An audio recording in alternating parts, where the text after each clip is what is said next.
Good evening. Tonight's program is one of many inspired by our exhibition, Spirited Republic, upstairs in the Lawrence O'Brien Gallery. If you haven't seen it yet, I urge you to return and have a look. To learn more about the fashions of this lively era, let's get right to our discussion. We're thrilled to be here. We're talking about Prohibition-Era fashion. World War I was over and everyone just started to party. I would have, certainly. Absolutely. So we have Charleston dancing near the Capitol. What's going on here? Well, all these modern dances had already started before the war, but then they really took off in the 20s. So during the war, people felt that they needed to exercise some restraint. Theoretically.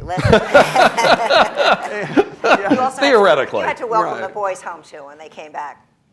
In Atlantic City, as you know, the whole business with bathing suits caused a huge scandal. They were arresting people for wearing bathing suits that didn't have a long enough skirt and gals who were not wearing stockings. What? Stockings with the bathing suit? Right. So there was one woman from California. And a corset, too? Well, only the older ones were wearing the corset and the long dress, but the younger ones were wearing things like this. But it had to be long enough. It couldn't be without the skirt. The Annette Kellerman style got them arrested.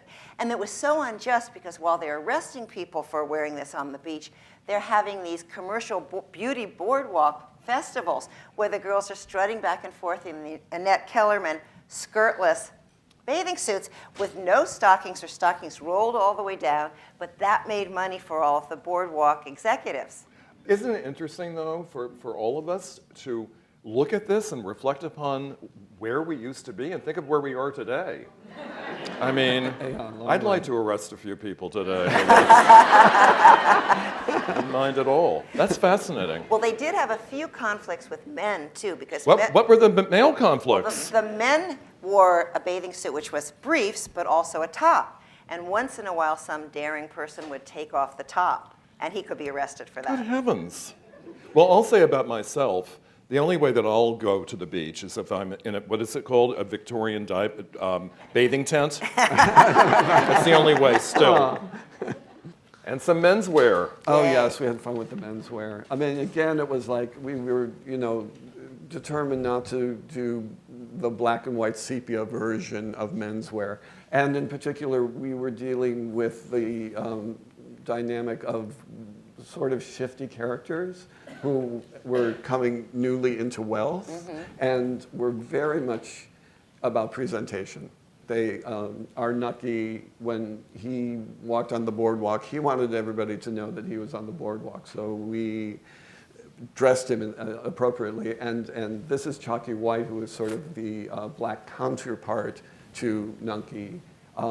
Photography and film were both so huge, so people were much more conscious of their image and presenting an image, and that it was actually going to be documented. So with Nucky, we always made sure that he was presentable and ready to be, I think these clothes are great. These are really great. Yeah. Thank you. The menswear is also amazing. We tend to forget that, but it's so fascinating. Yeah. Well, again, that speaks to the young men coming back from the war and just not wanting to have anything to do with the older generation. It's so different than Edwardians. We're much stiffer and more color. uptight, and this is just so exuberant. Exuberant, exactly. Yeah.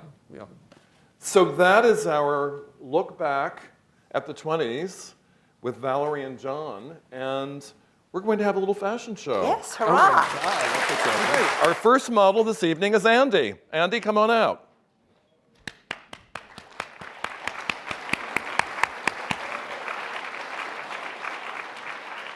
So Andy is wearing an early 1920s mid-lightweight salmon-colored herringbone tweed suit.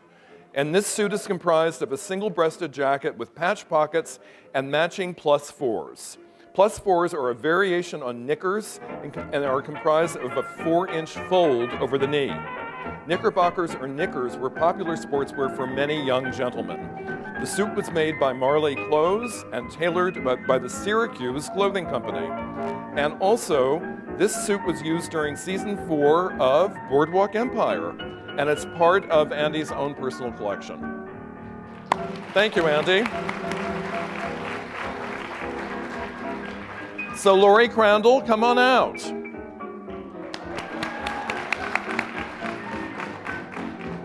Lori is wearing this absolutely remarkable casual day dress in silk crepe from 1922.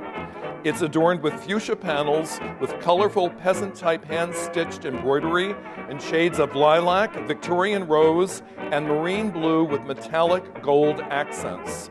It's also been paired with original 20s silk-seamed stockings. I don't know how they survived either, Lori.